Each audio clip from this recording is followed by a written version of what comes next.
Hi friends, welcome back. This is your Arul. சரி வாங்க நம்ம வீடியோக்குள்ளே போவோம்.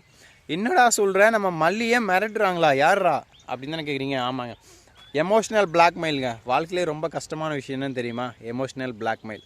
இதை வந்து அடிக்கடி யாருக்கு பண்ணுவோம் தெரியுமா? தாய் பிள்ளைக்கு பண்ணுவாங்க, பொண்டாட்டி புருஷனுக்கு பண்ணுவாங்க. ஆனால் எந்த புருஷனும் பொண்டாட்டி எமோஷனல் பிளாக்மெயில் பண்ணுறதில்ல. ஆனால் எல்லா பொண்டாட்டியும் புருஷனை எமோஷனல் பிளாக்மெயில் பண்ணுறாங்க. அதே மாதிரி அண்ணன் தங்கச்சி அண்ணனை மாற்றி பிளாக்மெயில் பண்ணுறாங்க இல்லையா?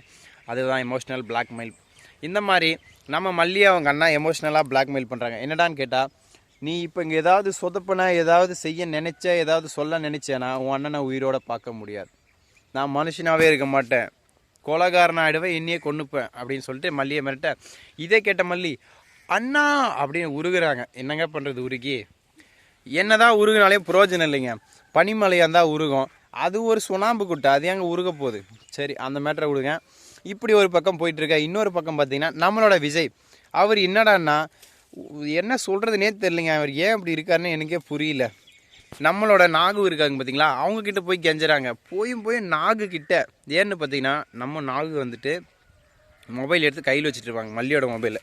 அந்த மல்லியோட மொபைலுக்கு யார் கால் பண்ணுறான்னு பார்த்தா வெண்பா குட்டி கால் பண்ணி மல்லியம்மா எங்கன்னு கேட்க, நம்ம நாகு நீ ஒன்றும் கவலைப்படாத செல்லம், உங்கள் அம்மாவை நான் கூடி சீக்கிரம் கொண்டு வந்து உங்க கூட ஒப்படைச்சிடுறேன், அந்த வீட்டுக்கு கூப்பிட்டு வந்துடுறேன், நீ கவலைப்படாதடி பாட்டுக்குட்டி அப்படின்னு சொல்ல, இதே கேட்ட வெண்பா குட்டியோ சரி என் மொண்டாட்டி தலையாடுற மாதிரியே ஆட்ட. இப்படி ஒரு பக்கம் போயிட்டுருக்குங்க. இதே விட்டு கேட்ட நம்ம ரஞ்சிதா இருக்காங்க இல்லையா, யார் கூட ஃபோன் பேசிகிட்டு இருக்கா அப்படின்னு வந்து ஃபோனை பிடுங்குறா. பிடுங்கி கேட்க அவள் எதுவும் சொல்லாமல் இருக்குது. ஆப்போசிட்டில் அலோ இல்லைனாலையும் பேசலை. அதெல்லாம் மல்லியோட நம்பர் இல்லை, மல்லின்னு பேர் போட்டுறதுனால இவளுக்கு அப்படியே பத்திக்கின்னு சுருன்னு ஏறுதுங்க. பிடிச்சி திட்டுறா வெண்பாவை. டைமிங்கில் நம்ம விஜய் வந்துடுறாரு. விஜய் வந்த உடனே என்னாச்சு, என்ன பிரச்சனைன்னு கேட்க, அப்போ சொல்கிறாங்க இதெல்லாம் நம்ம நாகு எடுத்து சொல்கிறேன். இதை கேட்ட விஜயோ, இதை நான் பார்த்துக்கிறேன், நீ வெளியே போனக்கூட அப்படின்னு சொல்லி வாங்கிக்கிறான்.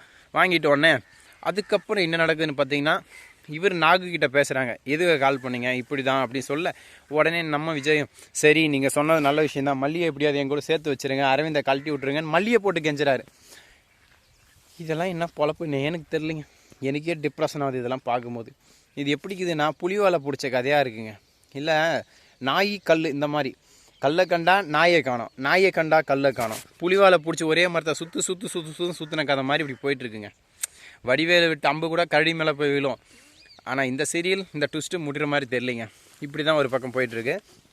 இதுக்கப்புறம் என்ன நடக்க போகுதுன்னா, வேறு என்னங்க நடக்க போகுது, நம்ம மல்லிக்கும் அரவிந்துக்கும் கல்யாணம் நடக்க போகுது. இதை பார்த்துக்கினே சோகத்தில் விஜய்க்கு பிரியாணி விருந்து நடக்குங்க. ரிசப்ஷனில் பிரியாணி தின்னுட்டு மனசை நிம்மதியாக கொரட்டை விட்டு தூங்குவார். ஸோ நண்பர்கள், என்னோட வீடியோ பிடிச்சிருந்தா மறக்காமல் சப்ஸ்கிரைப், லைக், ஷேர், கமெண்ட் பண்ணுங்கள். பிடிக்காதவங்க லைக் மட்டும் பண்ணுங்கள். Thank you so much. Tata, see you, bye bye.